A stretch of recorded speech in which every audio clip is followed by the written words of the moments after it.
Result തന്നെ ദിവസം എന്റെ മോൾക്ക് കൂടുതലൊന്നും വേണ്ട 10+ കിട്ടിയാൽ മതി.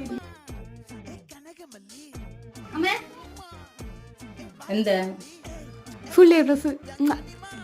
ഇതിലൊന്നും തൊട്ടേടി. അയ്യോ ഇതാ ഡി ഒന്നുകൂടെ ഒന്ന് തൊട്ടേടി. നീ ഒന്ന് പോയേ കിടന്നുറങ്ങാൻ നോക്ക്. റിസൾട്ട് വരുമ്പോൾ ഞാൻ വിളിക്കുന്നുണ്ട്. ഈശ്വര ജയിക്കില്ല ഈശ്വര.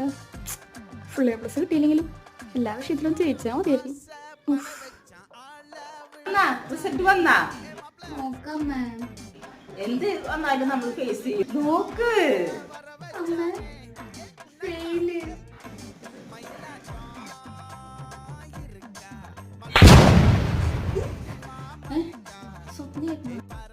ഇനി ഒട്ടും താമസിക്കണ്ട. എല്ലാ മാർഗായുധങ്ങളും എടുത്ത് മാറ്റണം. അമ്മ ഒപ്പഴേ പറഞ്ഞതാ പഠിക്കുന്നു. എന്ത് ചെയ്യാന്? പഠിപ്പ് വെച്ച് ബാക്കി എല്ലാം എനിക്ക് വന്നു, പഠിപ്പ് മാത്രം എനിക്ക് വന്നില്ല. ഒരു ചാൻസ് കൂടെ ഒന്നും കിട്ടിയിരുന്നെങ്കിൽ ഈശ്വര എങ്ങനെയെങ്കിലും ഒന്ന്